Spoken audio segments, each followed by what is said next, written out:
All right, thank you. Good afternoon, everyone, and welcome to the special Tabor Town Council meeting for November 18th, 2024. I'll call the meeting to order and ask for adoption of the agenda as presented. Councilor Firth. Mr. Mayor, do we need to adopt it as amended because of the new information, or can we just adopt it? I guess it doesn't change the agenda. I don't believe that changes the agenda, no, Okay. so it should be just Okay. as presented. Yeah. Then I move that we adopt the agenda as presented. All right, thank you. Motion on the table. All in favor? Carried unanimously, thank you. And just for the record, Councilor McLean is not able to join us tonight, and we are expecting Councilor Bruin virtually, but currently we do not have him online. So moving on, there are no public hearings, adoption minutes, there are none, business arising, bylaws, item 7, action items, item 7.1, 2025 proposed capital budget. Mr. Tebow. Okay, so the proposed capital budget, council has seen this budget once before, and there's been some additions and changes to this budget slightly. So administration took away last time what we heard around the pricing for the shower for the wastewater treatment plant. That sounded, the guess was just maybe a little too far out there. So there was a reduction in that, and we pulled back and did a $10,000 planning study instead, so we can get a better handle on what that price might be. And administration also brought forward the two programs that we've been hearing a lot about the asphalt replacement and the sidewalk replacement. And so that's a program we usually do every second year. So we've added that into this year's budget because this would be a year where we normally wouldn't do those projects. So there was money that we could pull out of the reserves to put forward those two projects. So I'll hand the rest over to Mr. Orwa to speak to capital projects and if there's any particular questions. All right, thank you, Mr. Roa. Thank you very much, Mr. Mayor. So this is round 2, as has been mentioned, of our capital project. But there's just one thing that I wanted to mention to council. I know I could have talked about it during our audit committee. That is on the funding side. On our LGFF, the local government fiscal framework, remember originally it was per capita, using the population, but the methodology changed. And now the new methodology that we have, they've separated two cities, Edmonton and Calgary. They're treated separately. So Edmonton and Calgary, for the calculation of the LGFF, they use 48% on population and 48% on education tax requisition and another 4% on kilometers of local roads. Then on the other municipality, the remainder of the municipalities in Alberta, for the calculation, the methodology that they used, they now use 65% on population, tangible capital assets, 15%, and then amortization of tangible capital assets, 10%. That's very interesting there.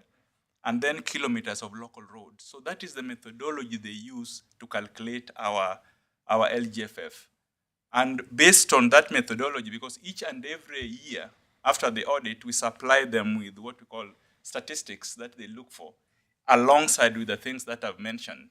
So the more tangible capital assets, the more, of course, we will get out there. So now, 2024, we've received the money. It's about 1.23 million. 2025 has already been allocated as well, 1.408 million. And then 2026 has also been allocated. So we now know what we are going to get up to 2026. And that is 1.417 million. So between 2024 and 2025, they have increased it by about 175,000. Then between 25 to 26, they've only increased it by only 8,000. So that is some good information that I wanted to share with council. Apart from that, the capital budget that you had already seen, maybe if you could bring it up right there. So I've only highlighted where the changes are. That is the two items, projects, 250,000 each. And then, of course, there were some questions that came up on the safety shower, which originally was 175,000, is being brought down to 10,000. So unless maybe there's any question, I will leave probably, Chris, if you want to add anything to those two, so they are all your three items to share with council. Okay, fairly straightforward. All right. Councillor Beckering? Yeah, thank you, Mr. Mayor. Yeah, Mr. Orr, can you repeat for a moment for me the LGFF funding? 65% is population, Correct? 15% percent is TCA, tangible capital assets. TCA, and 4% is No, 10% amortization. amortization. That's right. That makes no sense to me. What? And 4% is roads, right? Yeah. The rest is kilometer of roads. For council information, that changed from the old plan. It used to be three things. It was the population, it was the equalized assessment, I believe, and kilometers of roads. Kilometers of roads at that time was 2%. Now it's 4%. No, 10%. No, the roads. Yeah, the kilometer of local roads, 10%. Oh, it's 10%. 10%. I thought you said 4%. No, 10. 10, okay. If you So add them, that is a great benefit to rural municipalities as opposed to us. And I don't think it's fair, but whatever. so I'll just turn it over to council if there are questions or. All right, thank you. Any questions arising? Councillor Sorensen? Thank you, Mr. Mayor, and not a question, but just a comment. I'm relieved to see that there's going to be some more investigation on that building for the shower. I do believe in health and safety, but I questioned the price of that. So I can appreciate that that's going back to get more information. So that was my question, and I'm also my comment, and I'm also happy to have the roads and sidewalks also included in this year's budget. I think that there's a lot of comments from residents that there's always room for improvement, so I feel that this is a good sign for us to push forward for this year's budget. All right, thank you. Councillor Beckering? Thank you, Mr. Mayor. Thank you, Mr. Mayor. In conjunction to that, the capital side is $250,000 for replacement of sidewalks. Don't we have an item also in operating budget for sidewalk repair, which is an annual thing? Yep, there is asphalt repair. I don't know if I recall how much is put aside. I don't know if anyone in the room remembers how much is put aside for asphalt repair, but yes, repair is there every year operationally. Thank you, Mr. Mayor. Follow up? Sure, you bet. I mentioned the sidewalk repair, not asphalt.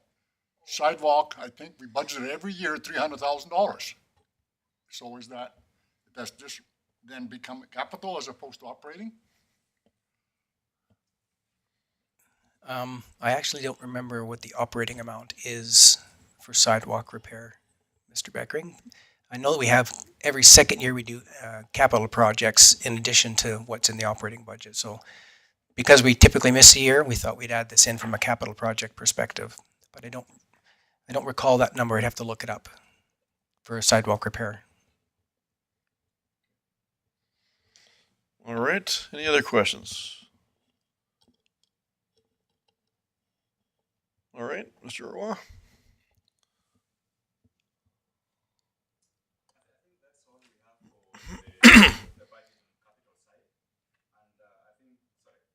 That's all we have for the capital side, and I'll make sure we address that question that has been asked by Councillor Beckering just before the end of the day here. So I'll be checking exactly for that number.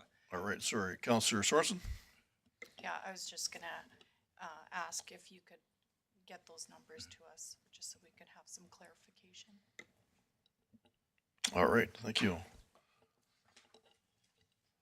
All right, Mr. Roy, what's next there?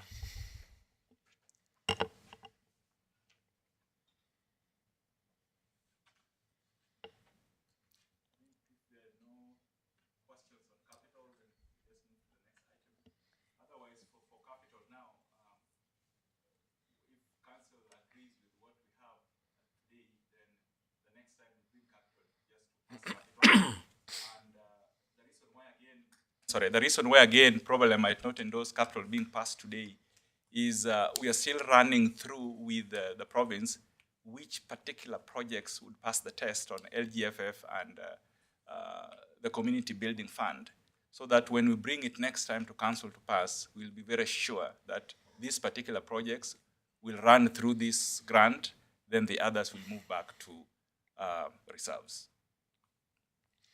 All right, thank you. So we can move along to the next item then. Mr. Rowe, you comfortable with that? Or are there any other questions? Councillor Beckering. Thank you, Mr. Mayor. You piqued my interest, Mr. Owa. You said the LGFF funding has to be approved by the province for which projects? No, not that it has to be approved by the project. So the LGFF, when they change the methodology, they also put in some new guidelines. So if you look at that funding that are put there, we have to make sure that those projects follow those particular guidelines, because if they don't and you try to apply, they will be rejected. And I think those particular guidelines we've been given, and we are going through them one by one to ensure that those particular guidelines will pass the test, like roads and bridges, public transit, emergency services, water and wastewater, solid waste. So they gave us those guidelines. So now we are in the process of making sure that the projects that will align with LGFF will pass the test when we send them the applications in.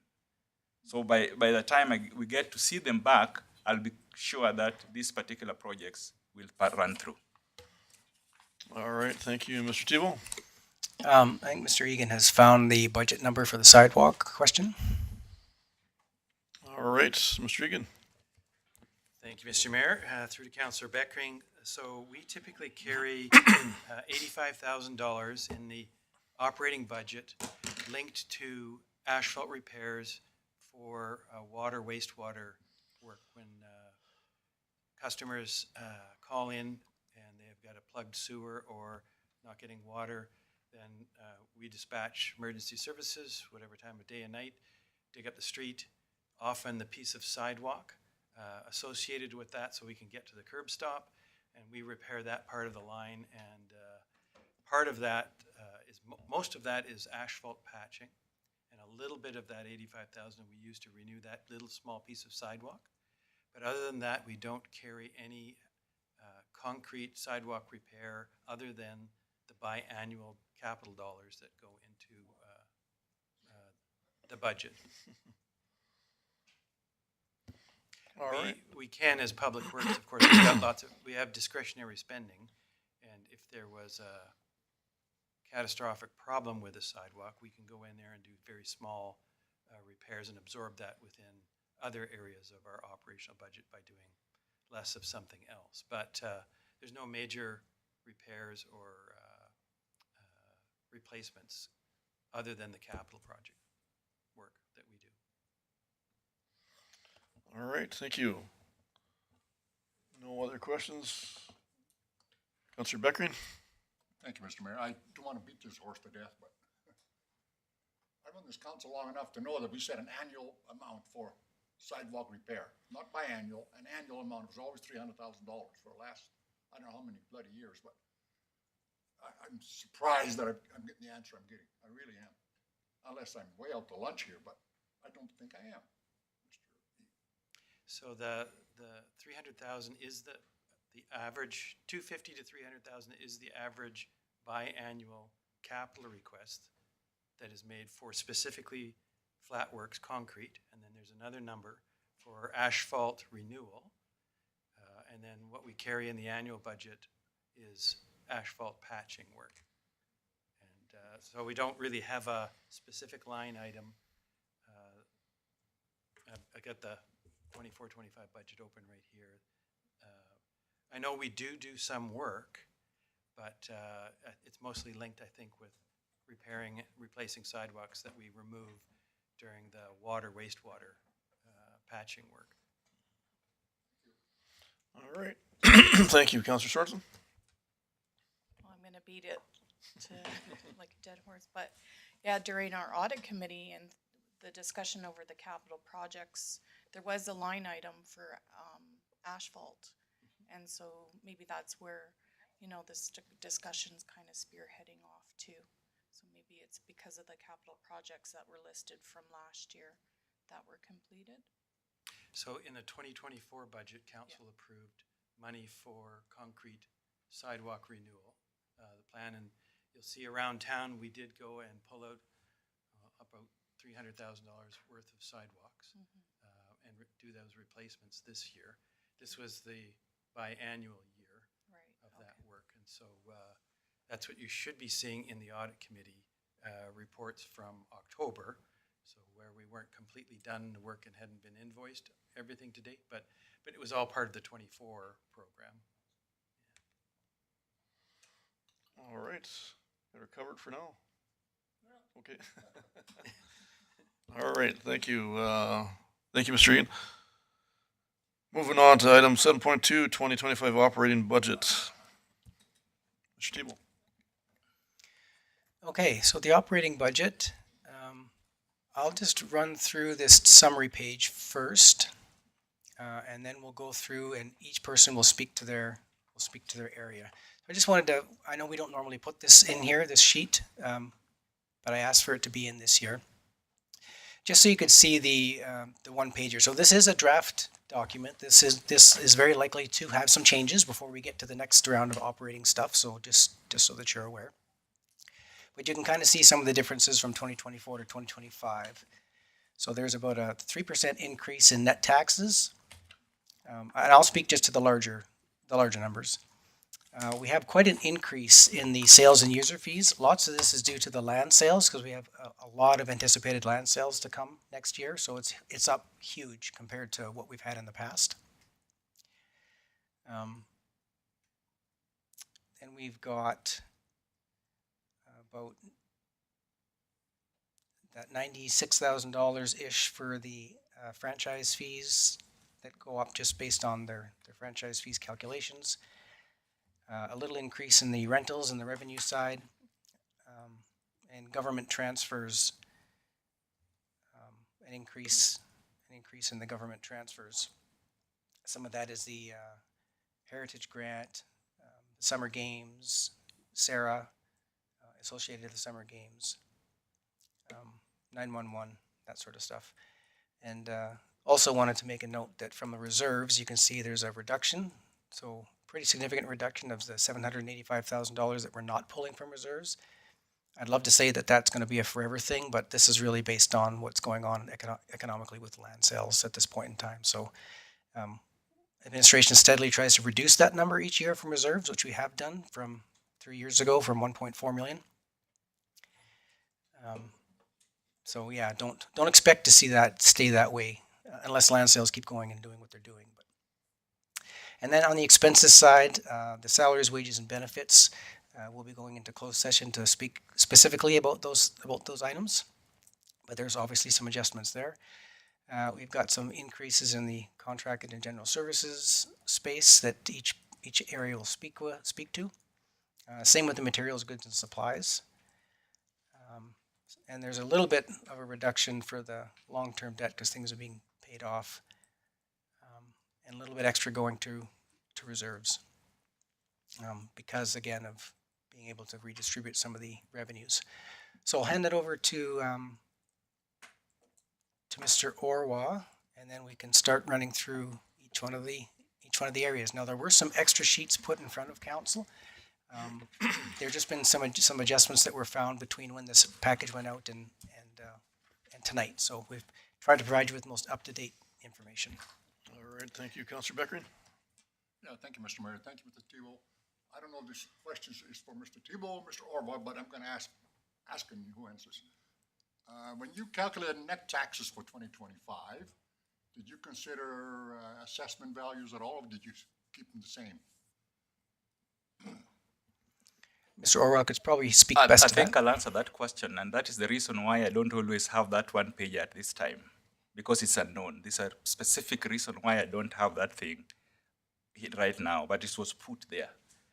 The reason is between now and then, it gives me enough time to figure that out so that we give you the actual number there.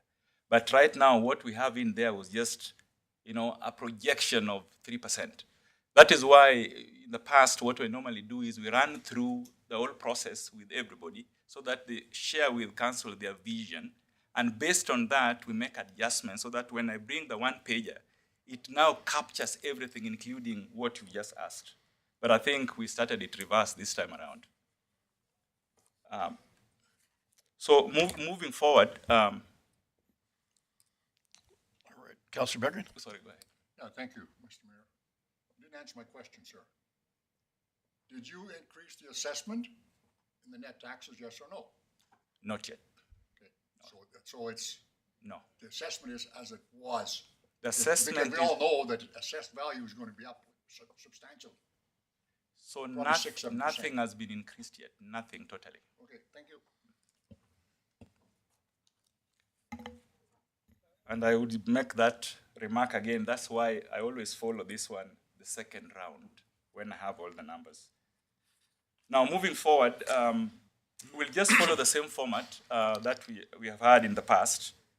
That is, we start with the high budgeted areas with complexities. And I think the first one we put forward was last week with the police.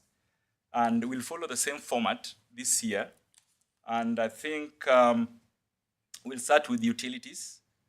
So the director there will walk us through all the utilities, and there are particular specific tables there with specific variances, so that those variances can be explained to help council understand this budget.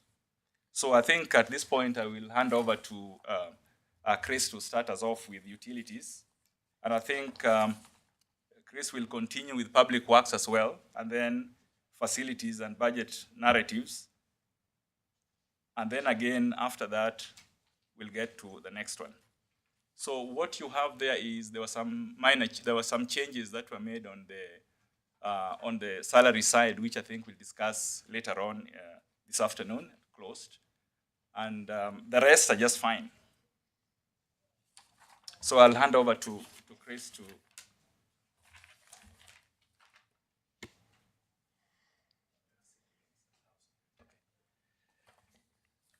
Thank you, Mayor and Council. All right. You received an additional piece of paper for planning and development. And maybe, so I don't forget that, I'll start there and then I'll work to the utilities and we'll follow the main package information.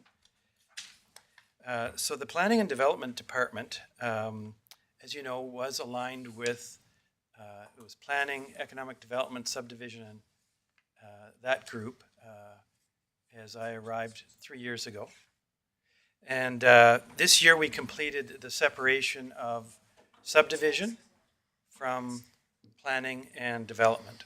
So subdivision now resides with economic development because as they do land sales, there's often linkages to, as they sell land, it needs to be subdivided, and then that typically works with them. So we've removed those aspects of the budget from planning and development. And that results in two things. The majority of the salaries, wages, and benefits, that increase actually comes from, now we no longer can distribute to economic development part of the salaries that are part of the department. So now those people are fully captured here. You'll see as part of economic development, a reduction in that subdivision salary in that line. It's not a full, complete offset because we also have the planning assistant returning from maternity leave, and that position has to be refunded. Other than that, the major change in contracted and general services is the Eureka Area Structure Plan. So that update accounts for about $45,000, which we have in the operating budget. And then the second piece is a redistribution. We attempted to hire a planning manager for the department twice in the last year, and we're unsuccessful both times. We will be contracting that service out, and so you'll see contracted services go up, and ultimately the salary line will go down depending on how that contracting actually occurs and the balance of the numbers. That'll take place in 2025. We haven't actually worked that out yet, so we have placeholders in the budget. And those are and then the from the reserves, that $90,000, which is carried forward, shows as a variance. That's the amount of dollars that was approved for the Southeast Area Structure Plan that was in 2024, and that's where, not having a planning manager, we've gone out to tender. We weren't comfortable with the prices that we received from external consultants. They all exceeded the budget, and we have a new plan that's linked with the salary line and the contracted services line to execute that. But that number is a carryover from 2024. So those are the major components and variances and changes for the Planning and Development Department. All right. Any questions? Okay. Seeing none. Okay, utilities. The utilities department consists of four major areas. Distribution and collection, which looks after underground piping, and that's typically associated with public works, but their function is focused on the water distribution and wastewater collection, which includes fire hydrants, all the valving in town, everything that's buried. The plant operators, which is the other three components. So we operate a level 3 wastewater treatment plant, a level 2 water treatment plant, and we also have contracted services to operate Lantic's level 3 plant. And so those are the major components. The major changes in the budget side of things is this year we've extracted all of the costs and all of the revenues for Lantic and created a new budget account called Lantic Wastewater Treatment so that we can carefully monitor those and we don't conflate those with the municipal wastewater treatment plant and the work we do there. You won't see in this budget that separation. It doesn't show up in your documents. And so the numbers are a combination in the wastewater of the municipal plant and the Lantic plant. With the exception, I know this is getting maybe a little too complicated, with the exception of costs. The Lantic costs are all, we provide them a service, which is certified and trained people to operate their plant. Those costs are borne by us, and then we charge Lantic through a contract, which we renegotiated this year. We recover those costs, but all the operating costs day-to-day that we incur in our plants, Lantic incurs in their plant. So all the chemicals, all repairs, maintenance, all those kind of things we oversee, but we don't pay for it all. Any overtime that our staff incur in association with that plant in Lantic is covered by Lantic. We bill them separately in addition to the contract, and we recover those dollars. And so the Lantic operation does not have a negative impact on any of the municipal costs or the municipal service level that we provide. And so with that, I'll run through specific. All right. We have a question, Councillor Sorensen. Thank you, Mr. Mayor. I just have a question in regards to help or the benefits of the employees then that are working at the time for Lantic. Are we recuperating those benefit costs also? Yeah, we have a monthly contract with them that we provide 2 full-time staff and 2 staff half-time, supervisor and foreman. And in the creation of the contract and the numbers we charge hourly, we build in our benefits and all of the costs associated with the time that those people spend at Lantic. And we also have administration charges for our administrator and the work that we do, paying for them, the payroll system and things like all those secondary administrative costs. We have a management cost, and we charge them for a truck that we use out there. So we fully recover all of the costs associated with any work and all the work we do at Lantic. Thank you. All right. Thank you, Councillor Beckering. Thank you, Mr. Mayor. Yeah, Mr. Regan. I read here that when Alberta One calls for location of the town's infrastructure, do we charge them or not? Do we use, it's a service? Do you know? It's a service that we provide, typically, yes. And so we're focused on obviously the water, wastewater, valving components. Other entities like Fortis, and they will provide the locates for their services in any area that will have ground penetrations and ground problems. And so the service provider typically knows where the stuff is, and we go. But the end user there is no charge for that. Even the province doesn't charge if you were to want to locate and dig something in your backyard, we'd come and do the locates, and there'd be no charge to you as the in-service because of the, we want to incentivize people to call and have those locates so that they don't cause disruptions to our infrastructure and the other utility infrastructure underground. All right, thank you. So the first piece of paper you have under utility is the stormwater. And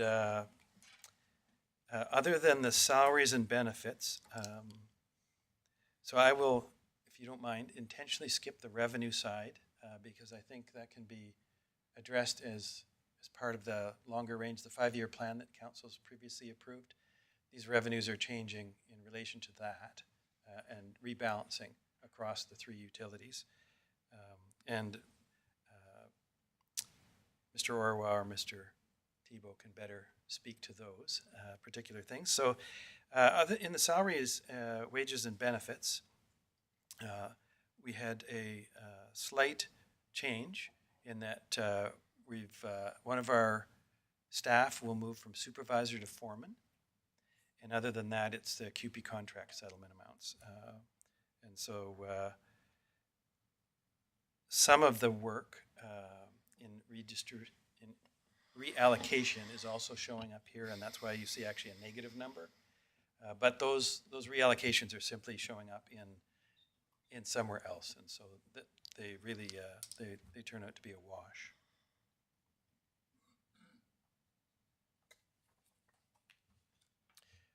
On the water side,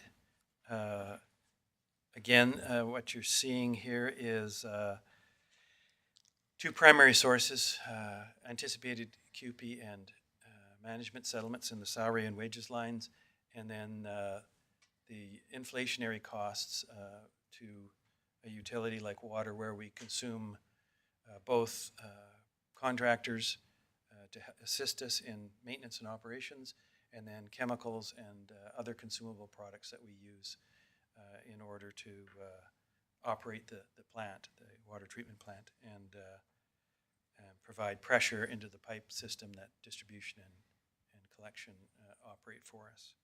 And so those are the major components. Then the purchases from other governments, that's a SMRID, that's actually the raw water consumption cost increase. So that's a charge from SMRID that it will be going up that we carry forward in that particular line item. So total expenses are going up by about 5%, which is around inflation. I would argue less than inflation. We typically are looking to make improvements and operating improvements. A lot of there's a certain component of our costs, just like on your water bill, that's based on consumption. We use less materials to make water if we make less water because there's less consumption, less demand. So the water saving work that was done by the citizens when we thought we were going to be in drought late in the spring and early summer, our water consumption actually was a lot lower than we normally would see at that time of the year. So some of our costs associated with that went down as well. All right, Councillor Rufford. Mr. Mayor, that raw water up 50,000 from 165, that's a big jump. That's not an average yearly jump. Obviously not. No. They're just, is that SMRID making money to do chin? Well, I wouldn't dare to speak for them because they're controlled obviously by the provincial government as well, Yeah. and what they can charge and how they manage their costs and what they can pass on to us, the consumers. So I think in general, how I view this is our portion. So us and ranchers and farmers are seeing the increase, and we're getting a pro rata amount of that. Yep. SMERT is somewhat like CP Rail in that the costs are the costs of the costs, and Over, yeah, 30%. yeah, it's a big increase in our raw water costs. All right, Councillor Beckering. Yeah, thank you, Mr. Mayor. In conjunction with that, Councilor Lanford, their allocation to us, has it increased? I mean, No. the number of cubic meters? No? No, we have licenses with them. The license, And yes. we're always a couple 100,000 cubic meters below that Yeah. currently. But they do charge us for the water that we consume and the golf course consumes and everything inside of the town limits. So it's not a consumption, it's a cost per cube charge increase. Yeah. All right, thank you. Okay, Wastewater, so this is the combination of what you're seeing on the table is a combination of Atlantic and our wastewater treatment plant and the industrial lagoons, which we call them the industrial lagoons. Most of the industrial effluent goes out to the lagoons and we treat it there. And so it's another treatment process in addition to the BNR plant that we operate. So this is a combination of all three of those costs. The salaries, wages, and benefits, that is a combination of, we had Mike's position, Mike was an operator, certified operator out of our 8, and so we had a reduction. He retired very early in 2024, and we did some work with hiring an extra student to fill in for that, but we saw some changes there. We'll have to increase our budget to suit, to reflect that. QP settlement and those, the Atlantic, we do pay a supplement for the treatment operators to work Atlantic, and that came in to play, and that's about half of that amount in increase that you're seeing. all right, Councillor Sorensen.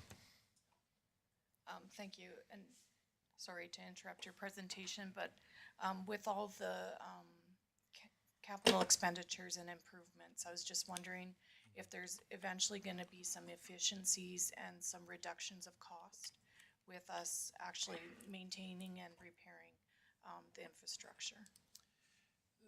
So the complex answer is yes. You'll see a minor reduction. Basically, we're replacing worn out components with new components.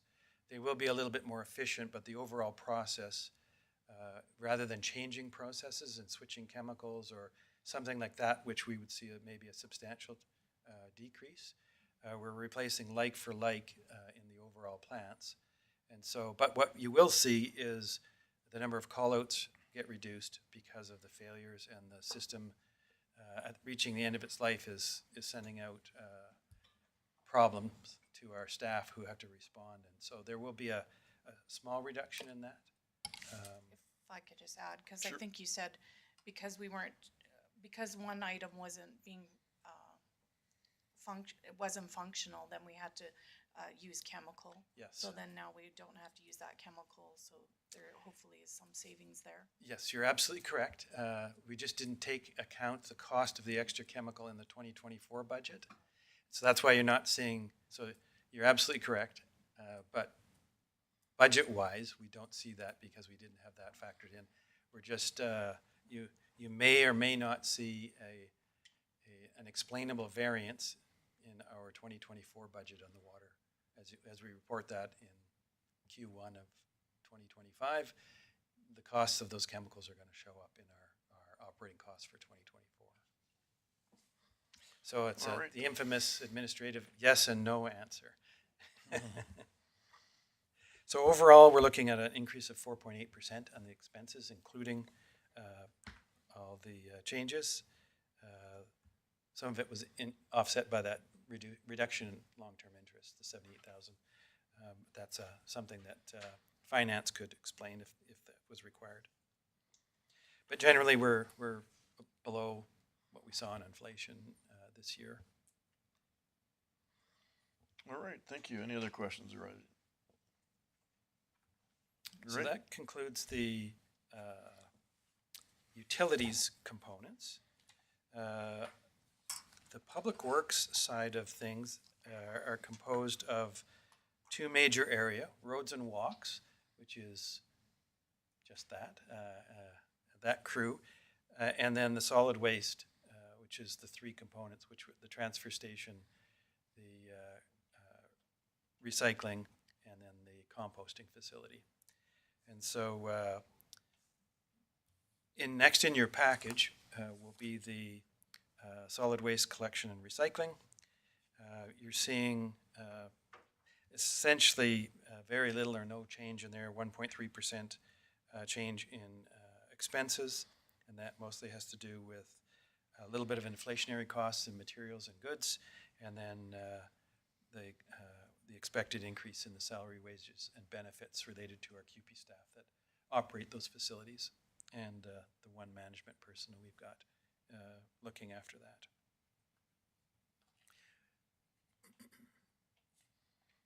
We will be reporting outside of the budget in the near future on the changes in recycling, and that will have a budget impact.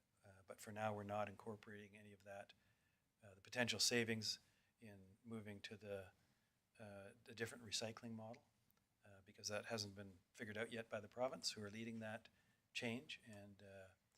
But I expect either towards the end of this year or in Q1 of 25, we'll get feedback on the province's expectations in that area, and then the impact it will have on our budget, and primarily in the recycling area. So one of the three spots is the people who make the recycling material take over responsibility for actually recycling it. We will still have some costs that are borne by the town, but we've been promised that they will be reduced. But for now, we're not budgeting for that, because we really don't know what it is. The next in the sequence in your paper is the Public Works area, and you've got a new green sheet or a new table for that. This is an operating area that we have a large component is contracted services to both professional engineering. We do, our manager of engineering and public works, Raman, looks after the design and supports planning as they receive development permits. We do lots of engineering work associated with stormwater management and managing developers as far as their adherence to our standards and codes, which we link to, really they're the City of Lethbridge's. So those are the standards. So we monitor them. We provide that service to planning and development. The Public Works, roads and walks, they are the guys who are responsible for sanding your roads in the dark hours of the morning after snowfall, or clearing the downtown area, putting up Christmas lights. We have a great deal of, most of our fleet budget is utilized by that group, because they have all the major equipment as far as graders, 2 excavators, tandem trucks, bucket trucks, all those kind of things.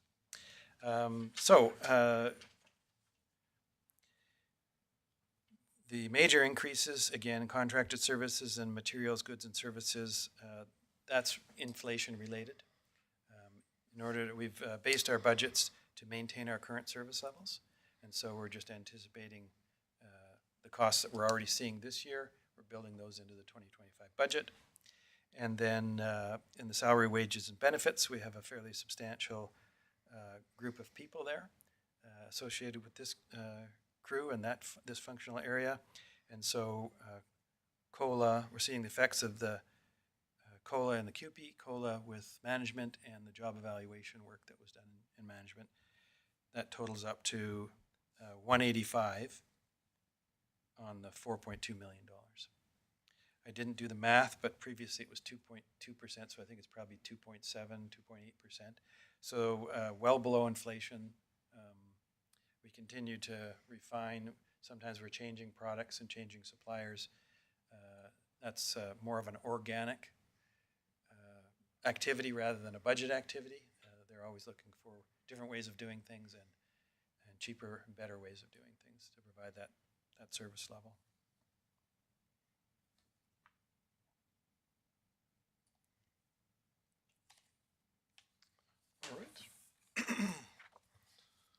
The next area in your package, so we're back to the main package, is property management. And so this group is managed by Blake and includes actually 3 areas. Energy, so Blake still has that energy portfolio. Facilities management, so he manages the envelopes of the buildings, and then the occupants are responsible for work inside the buildings. So, for example, if there's a problem with the HVAC unit in this building or in the fire hall, facilities would be called to look at that, manage it, and absorb the cost. So this used to be 6910, and a year ago, that budget was collapsed, and we moved to centralize facilities management, and then we've done energy management, and then we've added asset management to Blake's portfolio. And so that's all incorporated here. Generally, you're seeing a little bit of inflation in the contracted and general services area. So this is the materials and the contractors that we use to supplement. We've got, Blake's got 3 staff. And so obviously we've got a journeyman plumber, pipe fitter, he's got his gas fitting ticket, a master electrician, and then Jason, our coordinator. Those are the 3 main people that we use to do all the work, and they're supplemented by contractors as needed for either certification requirements, journeyman, that kind of thing, or workload considerations to fall under his area of responsibility.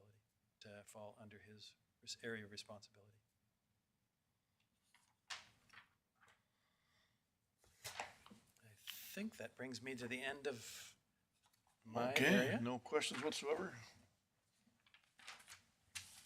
Okay, no, I think we're good. Mr. Roy.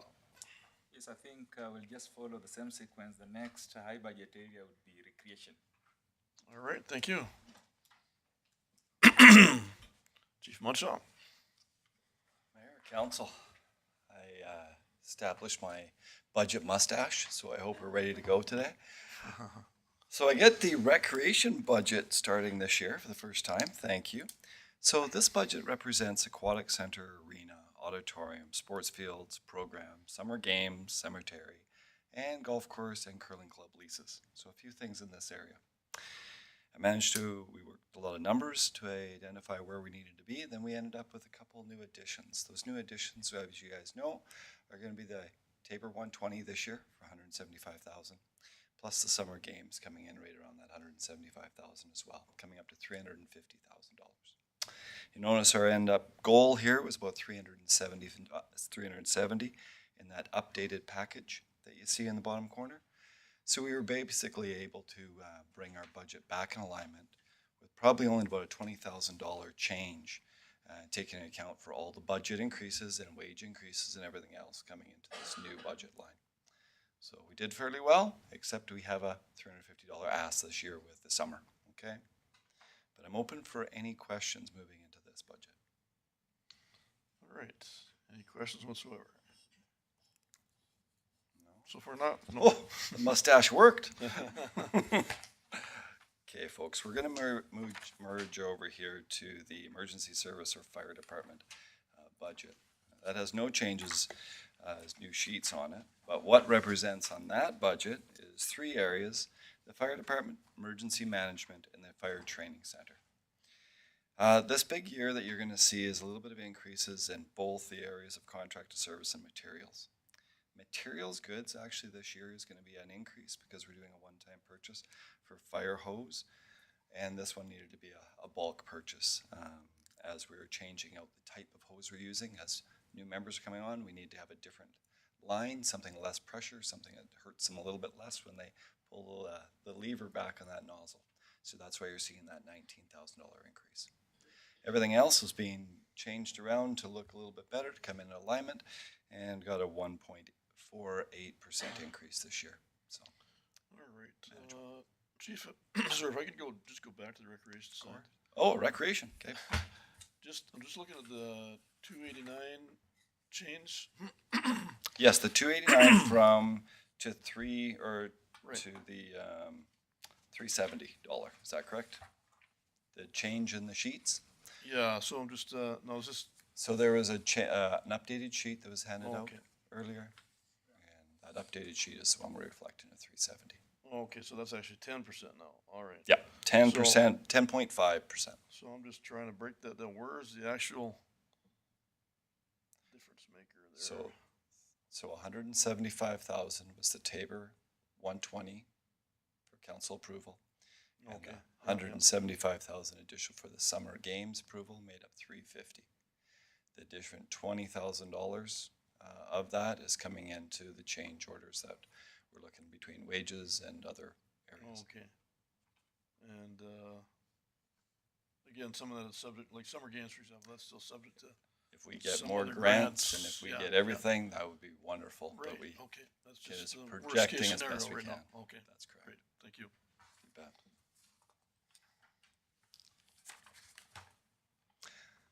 Anything on the fire side? Oh, wow.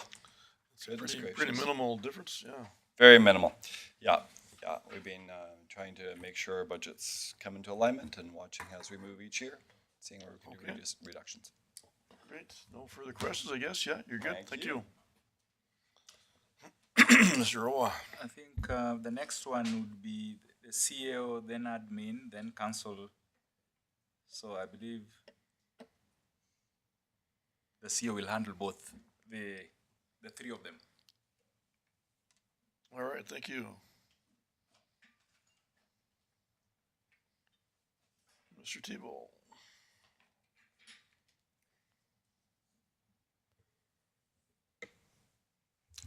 The CEO will try and handle them. So at the very beginning on the revenue side, if you remember the last budget cycle, photo radar revenue fines were taken into administration and moved away from the Tabor Police Service. We've seen a steady decline in the past 2 years. Maybe that's why Mr. Abella handed them over to me, I'm not sure, but yeah, this is just reflecting what we're seeing in changes. And in fact, further to that, there's been some updates to the photo radar requirements, and I think we're going to see this drop off even more. So that's what you're seeing, the reflection of the $30,000 less in fines. The $33,000 less in revenues was directly offset by the $33,000 you see in other expenditures in the expense side, and that was the communications conference. That was just a one-year thing that was in last year's budget that won't be in this year's budget. Salaries, wages, and benefits. Looking at COLA increases and step progressions, personnel allocation adjustments. And again, we can go into some more detail when we go into closed session around that. Contract and general services, there's a slight reduction there. Purchases from other governments. So this is a reduction in conjunction to the reduction in fines. They offset each other when you have to pay for tickets versus getting tickets and that sort of stuff. So the overall difference is an increase of about $89,000, mostly made up by the salaries, wages, and benefits lines. There's some allocation adjustments in here as well for the differences that we had in our administrative services this year.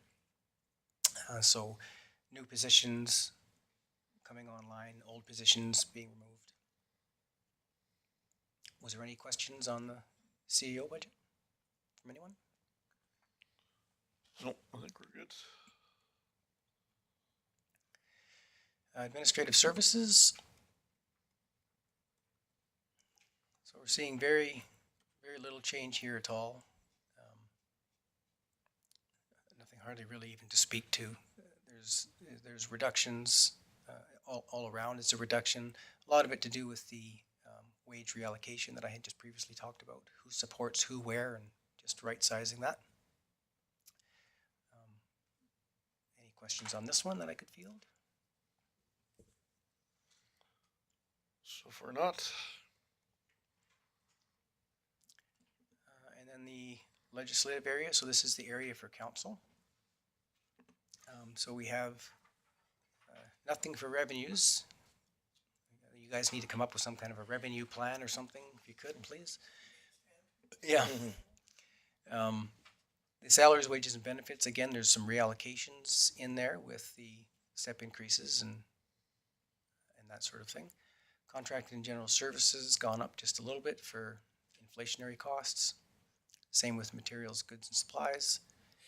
Transfers to local boards and agencies. This one's seeing an increase based on council resolutions, and I think, if I were to remember some of the major ones, so there was a safe haven that we had added, so the $25,000 there. There was the STARS per capita allocation, the STARS helicopter per capita allocation. Notagawa, I think, was another one of the $10,000 with those folks. I think that was something we do every second year. That's not a new one. It's just one that happens every second year, biannually. And so that makes up most of the transfers to local boards and agencies, in addition to what council had already previously passed in years gone by. The interest on long-term debt has a minor decrease. We're paying things off. So in total, an increase of about $98,000 in this particular area. Any questions for this budget? All right, no questions arising. Okay. Councillor Sorensen? What would be an example of long-term debt that the council approves? Is that like the chamber and the Stars Theater? Or? I'm not sure. I'd have to ask Mr. Orr what lands under long-term debt. I don't know if there's a percentage allocation that goes across all the different budget areas, or what that is. Part of that debt is coming through. Remember, we had 300,000 that was extended to TEA. The one that was given to TEA, Table Exhibition, something. Association, yes. Yeah. All right.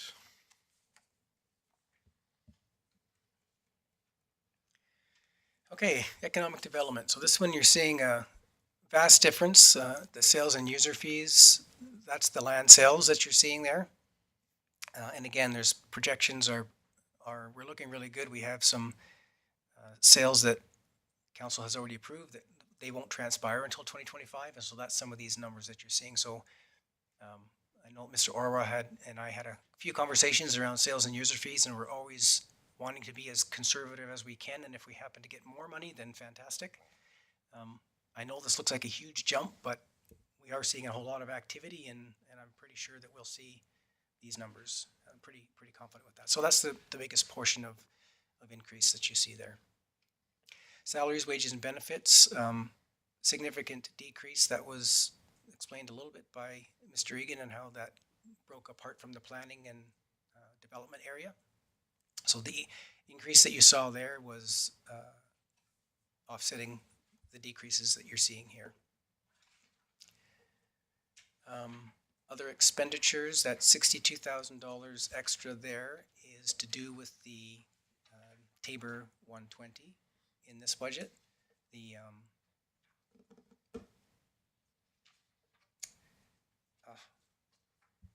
I can't remember the specifics of this. It was divided into a few places, and so this is part of that Tabor 120. Money's divided up. All right, Councillor Sorensen? Thank you. I'm just wondering about the AAIP. I think we received some grant money to pay for this position. How is that looking now that some of the programming has changed? So there was that's some of this decrease is from the AEIP. So we've got a term position that's coming to an end, and that was about $67,000, I think. And so the one individual we have in that role will be finished in June of this year, and so that's reflected in this. We're not replacing that spot when they go. Councillor Beckering? Yeah, thank you, Mr. Mayor. Mr. Thiel, Chief Muncho just said that allocation of the Table 120 was $175,000 on the recreation, but now some of that is set aside from this particular economic development subdivision. How is that possible? Because economic development is overseeing some of the Tabor 120, and so there was the monies that's going into the summer games, and the Tabor 120 was divided in into two areas, I believe. Let me just go back and just check my notes on that to make sure.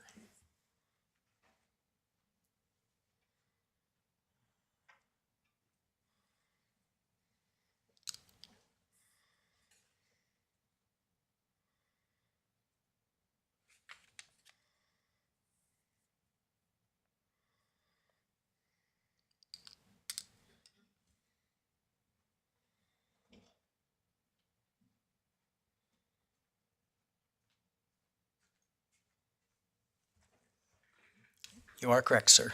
It all landed in the recreation budget. This is the increase for Tabor's table and the increase for cost of land being sold. So because land has gone up so much, there's an increase to those costs of preparation for land being sold. And that's what makes up this amount of money. You're right, Tabor 120 is all inside of recreation. Yep, good catch. All right.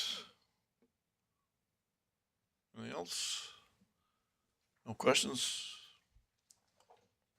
Councillor Beckern. Thank you, Mr. Mayor. Yeah.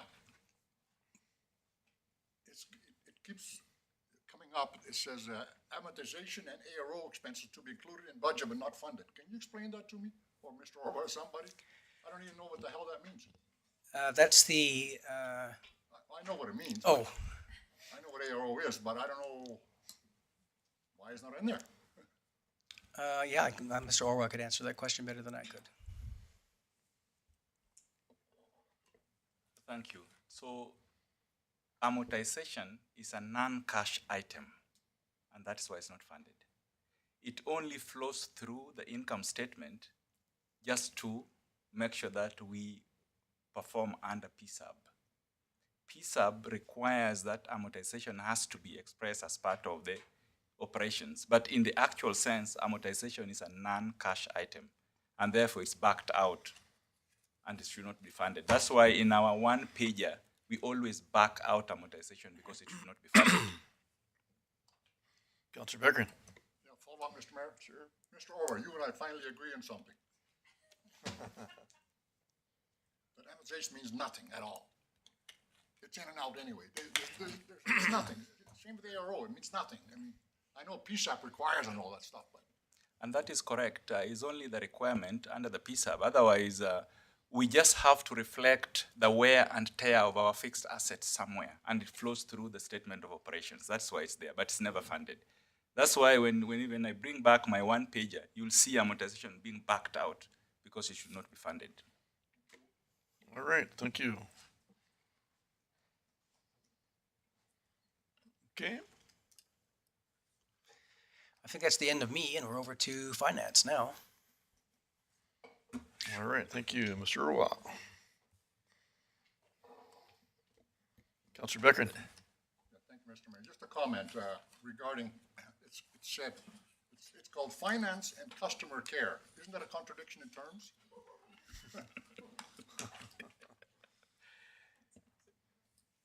To be correct from accounting standpoint, let's call it corporate services. But the care there comes from the customer service at the front desk. Yeah. Thank you very much. And we are now moving towards the smaller budgets. And on the finance side, you can see there's nothing much on the revenue side. We try to increase it a little bit on the dog licenses part. That's why you see that 1,000 there. Then we come to other revenues. That reduction that you're seeing in revenue there is what I'd put there originally for our intern, which did not work. And because we've reapplied, I didn't want to budget for it because what if it doesn't work again? So this time it's out. And then apart from that, you come to our contracted services. You can see there about 22,000. And I think the major driver there is when we signed the contract with our grant writer, that is, if you recall, Progressive West Consulting, we had put it at about 40,000 a year. But I think they've been doing a lot of work, and we're seeing the benefits, and we're seeing the grants that are coming in. So I think the new contract that was just signed not too long ago here by the CEO, it was increased now to about at least 10,000 to cover part of the work they're doing for us. So that is the major driver there. Plus, we also have we have to increase our assessment services, that is with the benchmark. And I think there's a contract out there, they add like 50 cents per year, 50 cents per year. And then on the other part that is contributing to this is the increase for the postage. This time, they increased it by almost 25% on us. Now, those things combined gives you that 22,000 that you're seeing there as the increase in contracted services. So that's basically what is in finance, and the salaries, I think, we'll dig deep later on this evening. All right, thank you. Moving forward, talking of customer care, we also care under finance here. We also have IT. They take care of so many things as well. So with IT, which falls under finance, again, it's only in contracted services where we are seeing a lot of activities. And in most cases, what you see there is just the software support and annual increases. These are just licenses.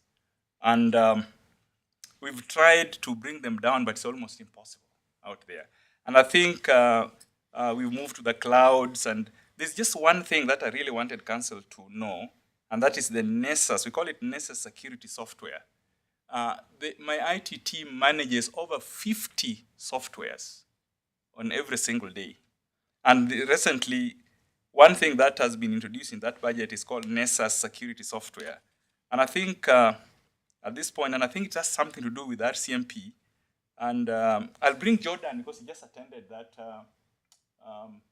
meeting with RCMP, so that can you enlighten council on the Nessus software and how it is associated with the RCMP? Yeah, so Nessus is basically an internal vulnerability scanner, and it's a requirement for, I believe it's the NCACR, which is an agreement that we have with the RCMP in order for the police to access specific data. So there's a bunch of criteria, and one of them is internal vulnerability scanning, and Nessus fits the bill. So. All right, thank you. Councillor Sorensen? And perhaps you can answer this also, just with the requirement of the body cameras with the police service, is that under you guys also for the scope of handling the IT for that programming? I believe those are leased, and I don't think they're under IT in particular. I think it's a police thing. Yeah. Okay. Oh, okay, so that's a good question, Councillor Sorensen. So just to clarify, that's managed through whoever they're leasing those from and keeping those, Yeah, Axon the does data. basically everything. I see, okay, great, thank you. Because they're gonna hire an individual to manage the I think data? that's more about going through the data. Okay. Because Axon handles the data where it goes up in the cloud and how it gets there, but they need somebody to, scrub video, pull video, organize everything, like the more, the administrative side of it, is my understanding. Okay, thank you. I see, all right, thank you. All right, Mr. Irwa. So we are still moving the same customer care. And again, this is now caring for all employees within the organization, and that's HR.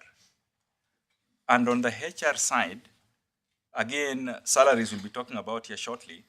Again, there's something there on the contracted services. So the major drivers there is we have some increased training budget that we're putting there for HR. And some of those things are required, are legislated, and we have to make sure that they take care of them. And then we also have the external auditor, or the core audit.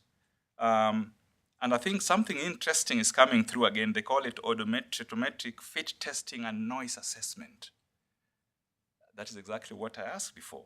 That is why Grace is here. Grace, can you enlighten council on the noise assessment and what is involved? All right, thank you, Grace. So good afternoon, Mayor and Council. Good afternoon. So yes, so recent changes to OH&S legislation requires all workplaces to do audiometric testing, which is hearing testing. Also fit testing, so we have to fit test the hearing protection for each individual. So if they wear earmuffs or earplugs, that has to be fit tested to make sure it is actually canceling the noise. And then we also have to do a noise assessment in certain areas that have loud, loud environments.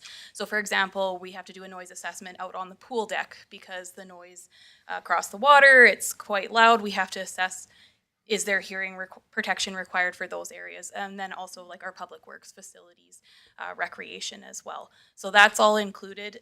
And it used to be a little decentralized, different budgets used to carry the cost for audiometric testing. We're trying to centralize it since it's a health and safety function. So. All right, thank you. Councillor Beckering. Thank you, Mr. Mayor. So Grace, does that include all employees, also the inside workers? No, just the employees that have That are that. vulnerable to Yes, noise. yeah. So we have to make sure that when we do a hazard assessment for our individuals, we're taking into account, is noise a hazard in their workplace? And if it is, then those are the individuals that are getting tested. Thank you, Mr. Mayor. Follow. Sure, you bet. So who determines what is and is not? So that's part of like the noise assessment program. So like for example, in this organization, like in this building, so administrative services, the folding and stuffing machine that utilities uses, they don't use that on a long-term required basis. So it's like less than, I think, I can't quite remember there's a calculation for how long the noise exposure is.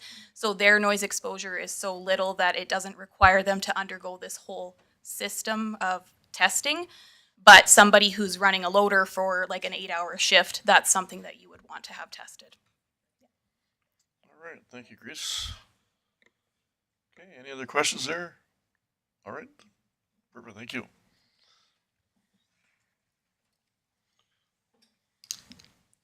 All right, Mr. Earl.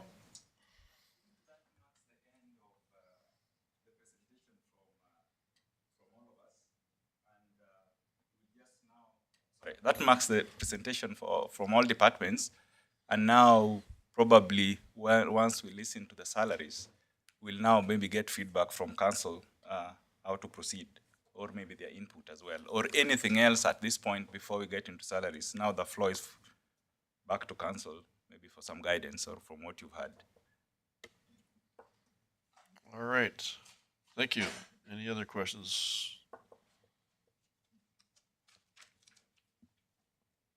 No? Right, Councillor Beckering? Thank you, Mr. Mayor.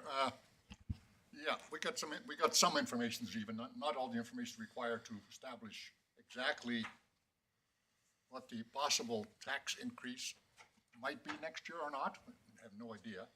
But from the presentation so far, of course, it's been fairly consistently about a 4 or 5% increase. So I'm assuming that's what we're looking at for next year. So I don't know where council should go from here. We don't have all the information, so how can we make a decision about anything, Mr. Mayor? I don't know. Yeah, I would agree. I know what you're saying. That's more to come. Right, so. Anybody else? Okay, I think we're good at this stage. Mr. Irwa?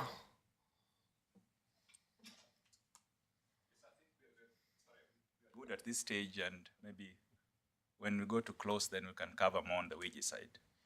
Okay, very well. Just ask for a motion to move into closed session, please. Councillor Beckering, motion on the table, all in favor? Carried unanimously, thank you.